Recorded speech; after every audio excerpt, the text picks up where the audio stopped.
You're listening to Podium Podcast with former England rugby player Tom May and leading performance coach Simon Hartley. From locker room gossip to fascinating high-performance insights, this is the show that invites some of the biggest names in the world of sport to discuss life on and off the field of play. Podium Podcast is brought to you by True Potential. To find out more, visit www.tpllp.com.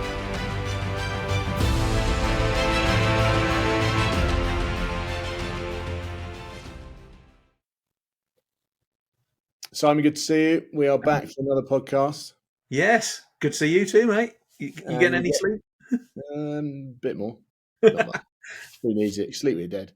I'm looking forward to today. Tony Underwood, a former teammate of mine, someone I met when I first signed for Newcastle. Yeah. Played for, 27, 28 caps for England. Played for the British Lions. Probably most renowned for that game against the All Blacks in the '95 World Cup, which didn't work out too well for England or himself personally. I know he talks about it pretty openly. He did get a Pizza Hut deal off it, mind, so it can't be that bad. But I know you know him quite well as well. Well, do you know, knowing that he's a pilot, I'm just going to go into full-on plane geek mode here. So apologies in advance. You absolute nose. Right, let's get into it. Tony Underwood. Hello. Mate, you look like you're in a bathroom. You need to widen the zoom out. It's even better than that, mate. It looks like you've got a towel rail behind you. You told me Zoom, Teams, something like that. You put me on this funny medium that can't let me block out and give you a beautiful Yorkshire background that I normally have. So I can pretend that I sit on this sometimes, but I actually do. And that's out of my as well. I'm assuming that's a bike. That is a bicycle. It's over there. I don't know what you're making out from it, but there you go. And the staple diet of the ex-rugby player, a bike. Yeah. Bad knees, can't put your joints on anything too much seriously. You get on one of those. I can't do anything well as half the guys out there doing the stuff they're doing. I struggle getting past an hour. It's the sprinter in me, Tom, so I can't. That's it, exactly. Short, sharp bursts. I think Simon's been pretty harsh because he's put a black rugby shirt up behind you, which may well be one of those games that stands out in your mind. I think you took a lot of stick for that, but I'm not going to go there. I'm not going there. But mate, I'll go there. I'll go there. There's so much to take from it, and now I will. The first time I met Tony Underwood was I think we were probably at David Lloyd in Newcastle, and I was sort of a spotty oik that had just arrived in the northeast, and I suddenly was having to do pull-ups with Tony Underwood, who was an absolute machine in terms of being able to shift his body weight. And then actually, when I played my first game, I went to chuck a miss ball to Tony, and I missed him completely and hit a hoarding on the full. And I thought, oh my God, I've got about a week left of my sort of aspiring professional career. But Tom, you know it all turned around. I think I mentioned this to you, that we've talked about it before. You're half responsible for the end of my career. So the young lad did very well for himself. So after inauspicious beginnings, harsh to him. A few sort of people had signed some pretty decent contracts by the time Tom arrived, and I think Rob Andrew at the time decided he needed to lessen the load on the financial side of things. So bring in the young guys and pay them peanuts, and the guys who are getting a reasonable sort of wage at that sort of stage, we need you out. And plus I wasn't playing nearly as well as Tom by then anyway. So he didn't go on to other things. It's great to get you on here. And look, I know I take the piss with regards to that game in the '95 World Cup, but I know we've talked about it before. There were a huge amount of things that you took from that. You know, and for those that listening that perhaps doesn't ring a bell, that game against Jonah Lomu, where quite frankly he was unplayable. Well, the whole tournament he was unplayable, wasn't he? But talk to us about some of the learnings you took from that game, because there are some pretty iconic photos and little video clips, aren't they? Mike Catt, Rob Andrew trying to sort of grab hold of him. I mean, he was tackle averse at the best of times, so that was a real tackle avoidance. Oh, I've got him. No, I haven't. But talk to us about some of the learnings you had from that experience. Well, a lot. And I think, the overarching thing, as you say, it's just, in my career, but everyone has some in their lives with a sense of just what moments do we sort of look back on and say, well, at the time, you're probably just caught in the headlights, a little bit and just sort of have to sort of move on. But looking back, what do you sort of compartmentalize of how I sort of showed some resilience, to be honest? That's probably the big word that I'd take out from it, and an ability to sort of bounce back from something like that. And so for me, well, actually, Simon, thank you. You haven't even said hello to you properly on here yet, but anyway, you got a black one and a red one. So to me, that's sort of going from 2 years later, being on a Lions tour and actually on the third test, actually lucky enough to get capped on it. That to me, that journey that we all face in life of going from these disappointments, how you build yourself back up again and get yourself back up to the heights you hoped you'd reach. And I was able to do that through that time. So, and it's stuff like, just take control of what you can do out of it. And the big thing, and Simon started amateur psychology hour from me, that sense of just the positive reframing that you've got to kind of do. What can you learn from it? What can you take away from it to sort of make you better, as opposed to, sort of trying to negate the sort of feelings and thoughts in your mind that are just trying to drag you down, and continue to, because that's one of the things about most things. It's not just in the moment. It's the fact that 28 years later, people will, who meet me, who know anything about my rugby career, that's one of the things they want to talk about, is a time when I failed, and these moments hit you, and just what you've got to do to build that up. Sorry, Simon, I know you want to jut in, but just that thing is talking to people, relationships, and the environment. And one of the big things I know we shared, Tom, was just being in that Falcons environment. When things went professional, it was probably one of the biggest gifts that I gave myself, was making that decision to be up there, being in the environment. I'm sure Blackie's name will come up soon, Simon. But that whole package, if you like, of reframe positively, take control of what you can do. It's hard to have that conversation, talk to people about it in terms of relationships that you have, and make sure your environment, is one that's conducive to this healing process, if you like. Well, that's actually one of the things I was going to ask you. How long did it take? What was the process? Who was involved? Because people often talk about bouncing back from those things and learning from those periods of real adversity and real challenge, but don't necessarily understand how long that takes and what it involves and who it involves. Well, can I answer how long it takes? It never stops. In some instances, I think, there's always that demon there sort of lurking, or the fact that people sort of always would be bringing things up in terms of how they bring it up, and can often affect. You guys have done it in a positive way, but let's talk about Jonah from the aspect of what did we learn and move forward from it. Others, might be a little less friendly about it, and it happens very rarely. Most people are very positive about a situation like that, but the process it doesn't stop, if you like, and in some ways. I think we'll touch upon what's happened in my career, my life since then, really, going flying, and then having that twist, that transition. Now, it's only really the last 2 or 3 years that I've really confronted it, or had to confront it, because I've had to talk about it a lot more recently. Because in terms of proactively wanting to talk about it, because I've had to, to sort of lean on the lessons that I've learned from sport and aviation in terms of how I can help people now. So I've had to almost sort of confront these demons now. It probably started, during the game, definitely after the game, whether it's with the teammates, whether it's with family back at home. Back in those days, we didn't have much, it was a lot harder to sort of communicate back at home.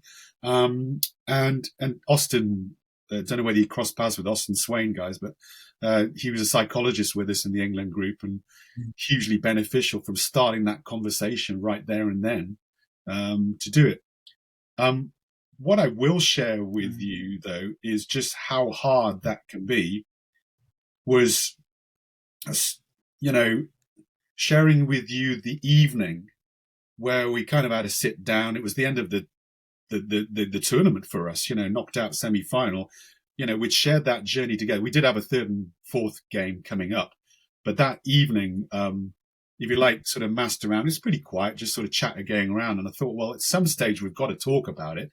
And I know that my part in that is a massive one. So I volunteered, sort of stood up. Tom, you know me well enough. I'm not the most vocal when it comes to that sort of environment.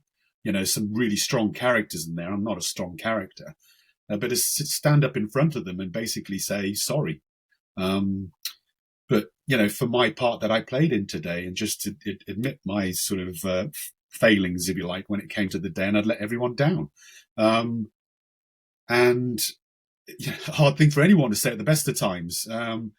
But also, by the way, wanting to thank them that no one in that room, or since, at least not to my face or publicly that I know of, said have blamed me for that. But thanking them for that. Sat down shakily, and pretty much silence. There was no sort of pick up from it, if you like, in terms of, I guess, from anyone picking up that baton at that stage. I think we were all shocked by it, and understandably, and maybe I was ready to sort of confront it at that time, and no one else was. But I think really that sense of just, I would take away from that, again, from a positive side of things, I was ready to talk about it, and which shows something about myself that, I'm happy to sort of go there, if you like, and talk about how can we be better and learn from this, and show my vulnerability, if you like, or humility, I guess, that, yeah, I'm to blame, take it on my shoulders, sort of thing. So yeah, so I don't want it to sound like it's sort of something about against the other players, but more about just I was ready for it. So we hope you don't mind us interrupting the show with a very short message about our partners at the Podium Podcast, True Potential. True Potential provide wealth management that's simple, effective and unique. Their expert advice, innovative investments, leading technology and dedicated support are all designed to help you do more with your money. Visit www.tpllp.com now to find out more. Capital at risk. True Potential Wealth Management and True Potential Investments are authorised and regulated by the Financial Conduct Authority. Thanks for listening. Now, let's get you back to this week's show.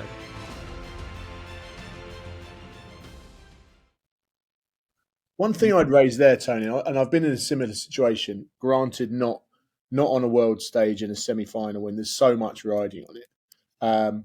But I had a similar situation down in France. I was on the wing and I was defending a far too large blindside one-on-one, in my opinion. And we all know as soon as another person runs down, it causes problems. I ended up getting bumped, hardly doing anything because I was caught in two minds, and Montpellier went on and won the game. Right. Now, I didn't play again for Toulon for 5 weeks.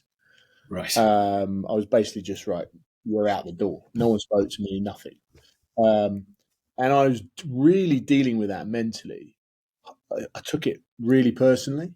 Yeah. And I had a chat with Tony Underwood, and he wrote this phrase down on a T-shirt for me, and I've got it framed and I've put it on my son's wall. He put "deal with it and bin it." Yeah. Which I think is a really very simple phrase, but actually it's far harder to do when you're bang in the centre of an issue. My question to you would be, why was it such a massive issue? Because this guy was the best player on the planet at the time, and he wasn't you that just missed him. He basically manhandled every team in that tournament. So why? And maybe I'm being slightly naive, and I don't. Maybe it was the lights that were on that game. But why has it taken so long, and why did it have such a big impact on you? I think I don't know how you approach playing. I saw Will Greenwood say this quote about how he used to be sick before games, and the reason is he didn't want to let anyone down before games, and that's sort of almost a mindset going into the game of that was the biggest fear, if you like, and I shared that. That was how I was. Whether you call it imposter syndrome or what, you're playing for your country in a World Cup, or at any stage when you're playing for your country, you kind of sit there going, what, how the hell did I end up here, and etc. Some players, I mean, not all, but I was one. I'd be one of those players sometimes, but almost like, well, I'm here trying to do best I can, but hopefully I'm going to show up today. The best of Tony Underwood is going to show up today. That didn't happen that day for me, but it didn't happen for the team. Let's face it, we just played, we just lost the battle up front to a certain extent, and the game was so loose, and a loose game against any All Black team or any team really, is going to be on a hiding to nothing, but an All Black team with him in it especially. So that's kind of the precursor to the game, if you like, and how I sort of was before most games anyway. So when plainly my side of things was such a massive letdown, then and if you like, it exposed the frailties in my games. I wasn't picked to defend. They were picked a team to defend. I wouldn't have been on the pitch. And if substitutions were allowed for anything less than being in the A&E department, I'd have probably been whisked off. But we couldn't. So we were forced with that, if you like. And so the way the game went, it just didn't play into, at least the ball coming into our hands as much as we would have hoped it would have done. So anyway, so it exposed me for where my game was weak, and probably in a mental as well as a physical sort of way. So I guess that's why, Tom, that sense of just, for me, if I look back on my career and say how I could have been better and wasn't better, that it was in that area, and you can't do anything about it. And Tana's quote, I think, is brilliant, but it's that sense of just starting that process of just that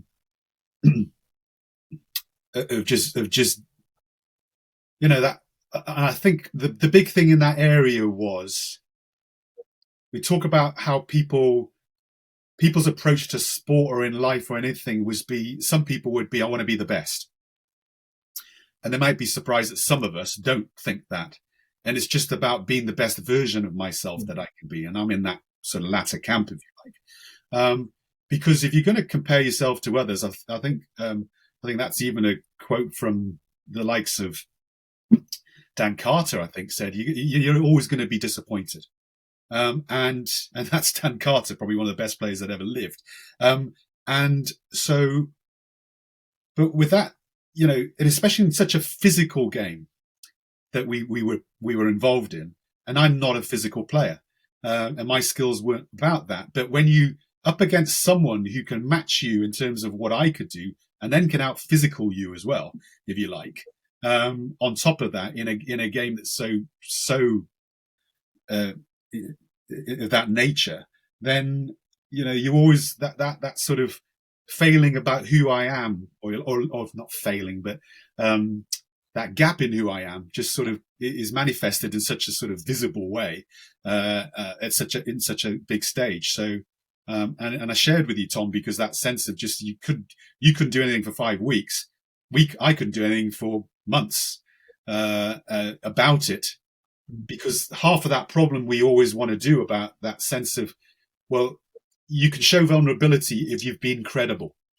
That balance between, we ask people to be vulnerable, but it's very hard to ask people to do that if you haven't had a chance to just show your capability and how good you are. And that's what you want to do as soon as possible, don't you? You want to bring up that ledger of just what you're capable of doing. And I guess touching onto that Falcons thing, that's why it was a great thing for me, because in some small way, going down to the second division with the Falcons, where they were at that stage, and playing in such a great team where you just had so much ball to just sort of impose yourself on teams, was probably the best environment for me to just get the confidence back up again, and within a season and a half, be back in an England shirt again. Yeah, reflecting on that, you always want to prepare yourself in the best possible way, but you can only ever do so much. And actually, when I think back on that period of time, nobody could have prepared themselves to play a Jonah Lomu because there hadn't ever been one. I mean, you couldn't just go and lift some more weights in the gym and be better prepared to face Jonah Lomu. And to a certain extent, I'm in agreement with you. You can only do your best. We were talking about a mutual friend of ours, Chris Cook, who was in towards the end of last season in our podcast as well. And we understood, and it took us years to do this when we were working together, that your job is to swim as fast as you possibly can today in the pool, because he was a swimmer. And that's all you can do. And if somebody else swims quicker than you, they're going to get the gold medal today. If you swim quicker than everybody else, you'll get the gold medal, and that's it.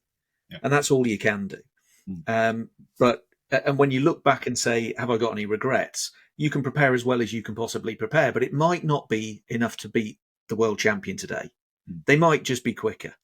And yeah, he was one of those swimmers. He'll say, I was 6 foot. If I spiked my hair up, I was 6 foot. Everyone else was 6'4". I can never be 6'4".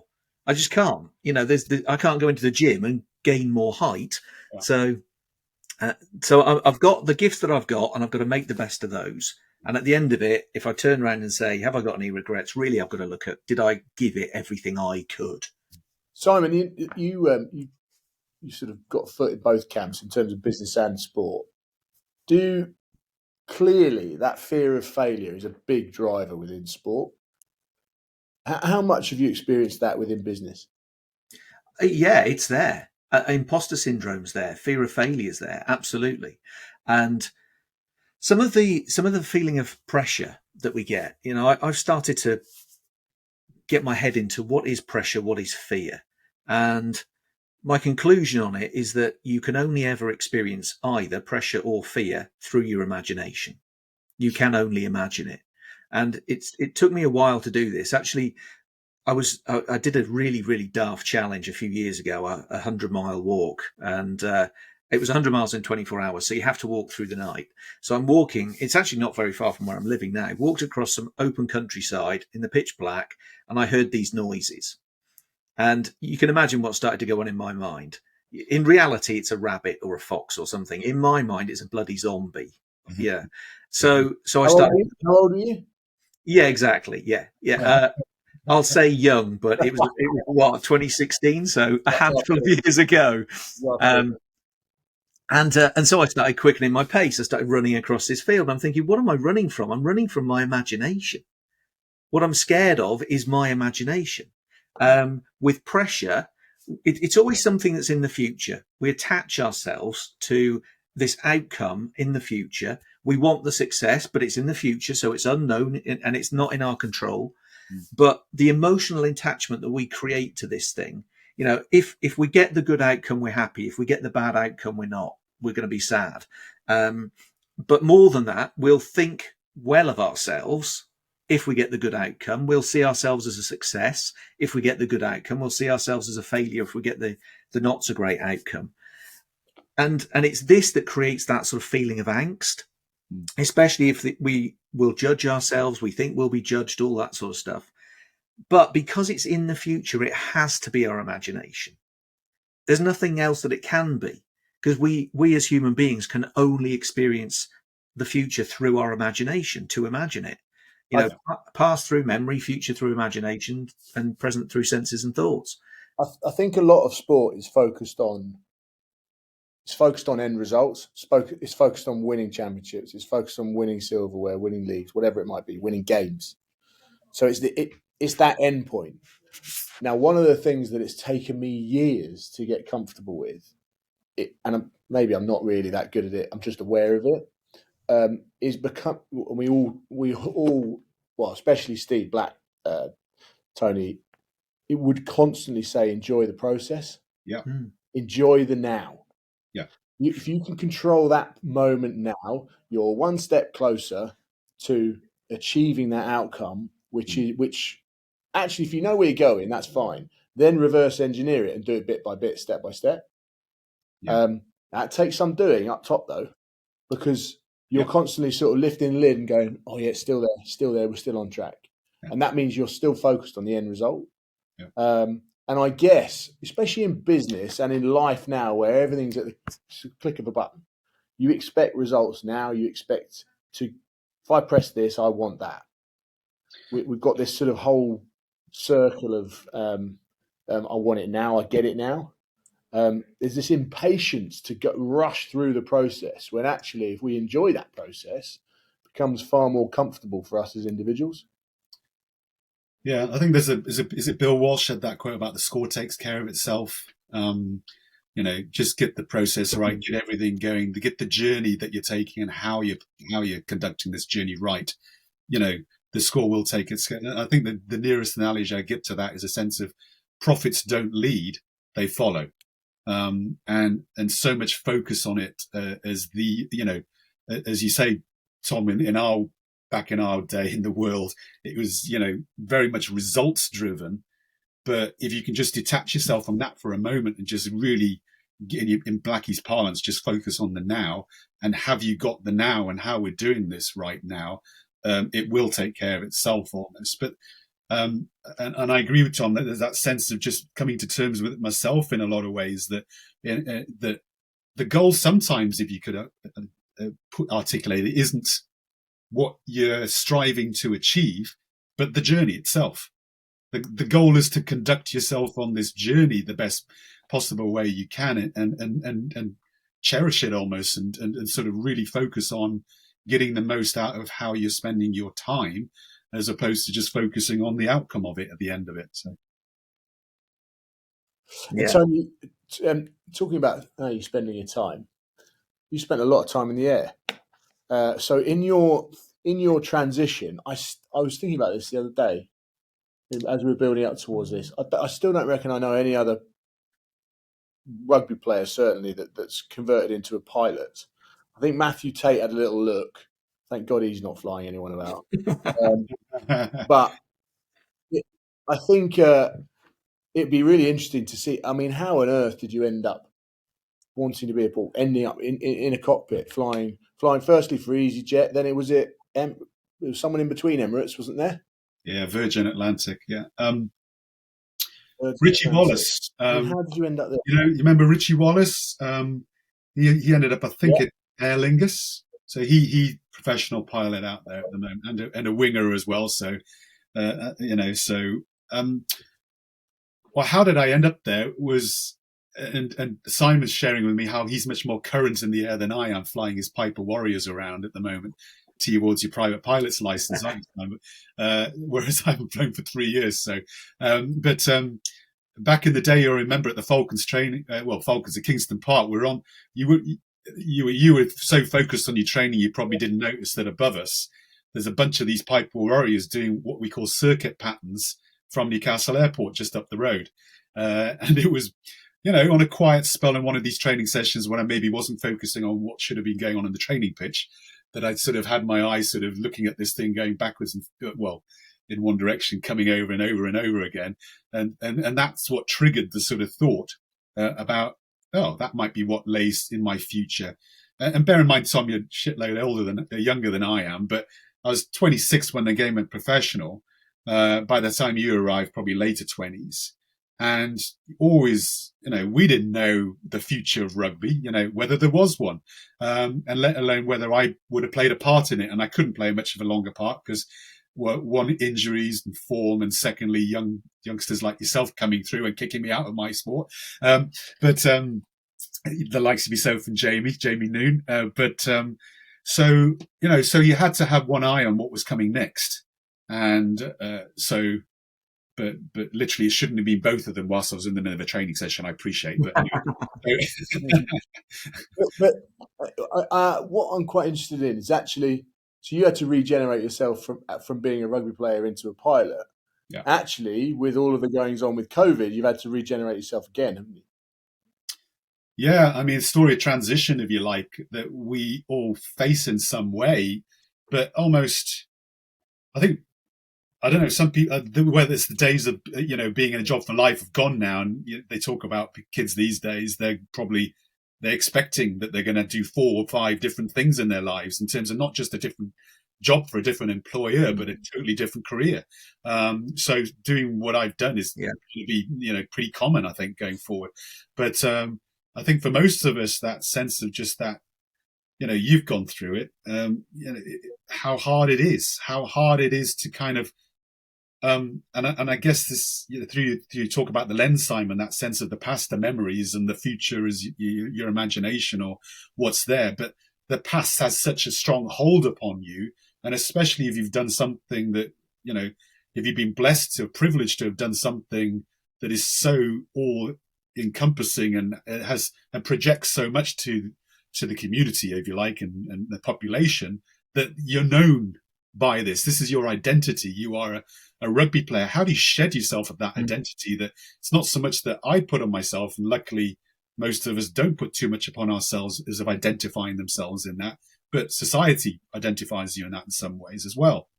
How do you sort of shed yourself from that and move forward? And in a lot of ways, being a pilot has a similar thing, because, it's the line about how do you know within 5 seconds that some guy's a pilot?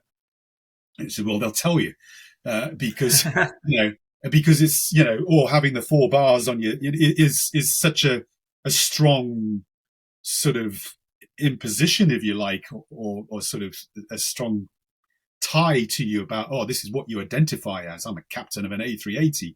I'm a, England and British Line rugby player. These are strong tags to shed yourself of moving forward. But you, and in some ways, a lot of that is tied to, irrespective of whether there's brands attached to what you're doing or strong imagery, it's moving on from anything is hard, and change is hard. And when, especially if you can affect that change, how you go about sort of making sure it's in a positive way. What did you take from your sort of sporting experience into flying? Because I have done a handful of hours. I'm somewhere between 15 and 20 hours in a Piper Warrior. But there's a lot that strikes me that actually transfers across. I was thinking about the amount of planning that goes into it. And when you're playing sport, particularly at professional level, you're always preparing for the next opponent. And in flying, there's a hell of a lot of preparation that goes into a flight before you even set foot in the aeroplane. And I was thinking about, constantly being outside of your comfort zone, and all those sorts of things, which I noticed when I was playing sport. I was often outside of my comfort zone. Flying training, I've always been outside of my comfort zone. I don't think there's been 1 minute when I've been in my comfort zone. All those sorts of things that actually are quite similar in both environments. Was there a lot that you took, or a lot that you almost found sort of easier getting into flying because you'd had a sporting career? Yeah. And I suppose if I separate out between process-led sort of learnings that you bring into, that you're sort of touching upon there, and the people side of things. The people side of things, I think that's the biggest element. The biggest element is what it takes to form bonds with people, and how to build relationships, how to build team, how to build a culture, if you like, because you've had to, and what you bring from that aspect to generate trust, I think, in a lot of ways amongst your teammates, or that you're sort of assembling. We touched upon it before the call, but people don't understand that just in such a massive part of flying is that you're flying with strangers pretty much every time you go out. So it's very quickly, you've got to create a bond with that group somehow. And so that's the biggest side of things, is from the people. The process side of things, to the things you've mentioned, I'd add, things like review and reflecting, how post a flight or post a match, what do we learn from that one? How do we take on board that? How do you really put if you like, an excellence mindset into how you go about things? How do you challenge yourselves and to be better, etc. So that feedback loop coming in. I mean, it is part of a mnemonic that most pilots will learn. Is some point in it is review. So you make decisions and then you review at the end of it, just continually monitor how it's going on. But it's those elements that are there. And then probably the other ones are in flying terms, we call it contingency planning, but in essence, it's just what are your options? If we go into this game and we start off with this game plan, so that game, for example, well, what are we going to do? What options do we have to change it? And as I said, nowadays there's substitutions. You can change the game plan a lot. You've got a lot more flexibility about changing a game plan. So that kind of thing into flying is a massive thing because, I think there's that line, isn't there, about there's the only one constant is change. And it's that aspect that sport teaches you the best of that you can translate really well into any area of life. The very first flying lesson I ever did, the instructor took us up to about 3,500 feet and put us into a spiral descent, which, as you know, is basically corkscrewing towards the ground. And he said, get us out. And he told me, these are the things you need to do. Power off, wings level, nose up, power on. And actually, the skill bit is really simple. Doing it in that environment, however, is what foxes most people. And in that moment, I was thinking, this is quite similar to sport. A pass, a kick or whatever in its own right isn't that complex. It's pretty simple stuff. But doing it in this environment with all of this stuff happening around you, that's what screws most people up. And so it struck me there are quite a few parallels between the two. The ground approaching rapidly, or a massive bloke running at you. There you go. Yeah, that's the stuff. Yeah. In an environment where if you get it wrong, you're thinking, I could die here. That suddenly clicks you into gear, doesn't it? Yeah, totally. Focuses the mind. Yeah, and I think, that, you're absolutely right, Simon. And if I talk about, I don't know, Tom will tell you, I didn't carry on in sport because I'm not the analytical brain with it. I don't understand things that much. But in my simple way of explaining, if I would look at an All Black team and why they have the legacy that they have in terms of how they approach the sport, is because they do the basics better than anyone else. World-class basics are the foundation of everything. And then these stand up to the challenge of being in a spin.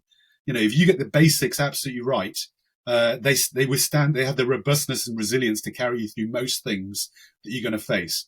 But then this concept of change, you're in a spiral. Change. What environment have you got, or how are you mentally approaching things, or have you the resilience yourself, or have you created an environment in a group to respond to something? And that's what I think underpins their success, of those two things. And those are the things, as you say, most sports people will sort of carry through in terms of, when you're faced with a spin and a Piper Warrior, you've got to mention the nervous flyers out there. We don't do this in 380s or, anything like that. But it's the same thing. What we practice in the sim is that should stuff happen, how you respond to it. And the best possible way is if your basic skill set is robust enough, you can sort of pretty much handle most things if you just go to basics. And then have that mentality to respond, and not freeze, if you like, but respond in a resilient, positive way to whatever you're facing. Yeah. So those two things as well. I guess you being a pilot sort of answers my next question, because we always end the podcast with the same questions. The first one being, if you hadn't been a sports person, what would you have been? Maybe you wouldn't have been staring at planes when you shouldn't have been training.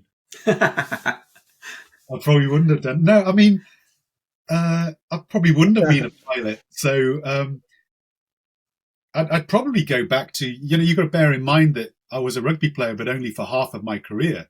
I was an amateur player before then. And so probably harken back to what I was doing before, whilst, I was playing representatively, but as we all were back then, all of us, holding down a job elsewhere, doing other things. So I was a trainee stockbroker. So I'd have probably ended up in the city doing something like that for a little while. Although, again, and probably would have done and not made that change that I probably should have done. And was, gladly was able to make, because of the game going professional. But so many people end up in careers and just stay there, don't they? And not make that, sort of real, positive sort of look about what do I really want to do, really sort of understand purpose and sort of get a sense of what you're trying to achieve. And because I'm not a London person, Tom, so I'm not a city person, so that would have probably eaten me alive, but I would have probably stayed at it because people just don't confront change. So that one, stockbroker. You're too nice. You're too nice as well. You lost about 5 minutes. Yes. What are the two people you admire most? One from sport and one from business. Oh God. Well, I'll have to be current, and I don't know the guy's name, but he's doing that. He's doing the rounds on YouTube and podcast. YouTube's at the moment, but that NBA player at the moment, who's how he's responded to a journalist asking him about Ducasis's failure getting knocked out in the playoffs, and just has a ridiculous name. So I think it's anyone like that who. Call him Giannis. Sorry. Call him Giannis and Giannis, let his surname take care of itself. Yeah, Giannis. And just any athlete going through that stuff who knows what it's like going through that. Because, again, it conveys just this beauty of the journey, if you like, being the most important thing. And people's sort of ease to sort of look at failure very quickly. And especially through the lens of sport, which is it's viewed at. And I think touching upon that, how I think John Amici just did a sort of speech a couple of days ago. I love his stuff. So was sport and out of sport as well, so maybe him. But just that sense of just how you can look beyond most things and see what, again, purpose. Sport isn't just about 1-0 on the pitch. It's about so much more than that, about what it delivers and what it delivers to a community, to a society, and so I think players that go beyond that and put such a positive sort of impact about the messaging about what sport brings to life in general. Giannis Antetokounmpo. Oh, you get some points for that. Good effort. Yeah, I mean, while you were coming out with that answer, I had about 10 goes at trying to pronounce it. You've got some funds to invest, Tony. What are you going to put it in?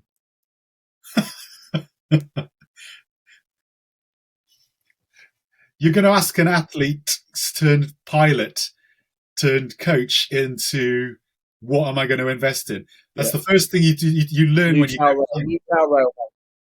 New towel rail. Or you're going to put something on that bike. You're going to get some new spokey dokies or something. Yeah, no. Heidi did say, "Do you want me to remove it?" Before I said, "No, it's a podcast. Don't worry about it." But then, so forgive that, ladies and gents. But what am I going to invest in? No, I can't answer that question. Never take advice from a sports person or a pilot about what to invest in. Load of stocks that you've learned about. There you go. I've nicked your money. I've invested it for you. You have? Okay, go for it.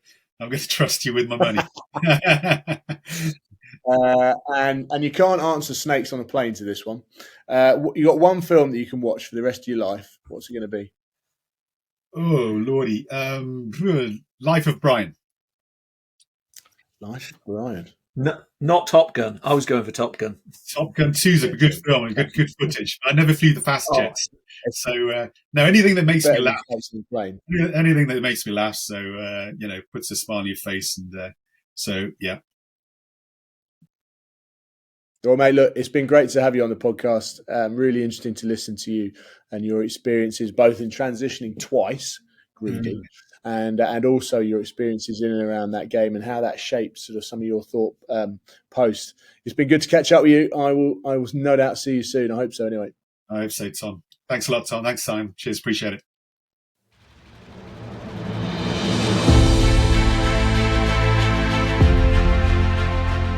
You're listening to Podium Podcast with former England rugby player Tom May and leading performance coach Simon Hartley.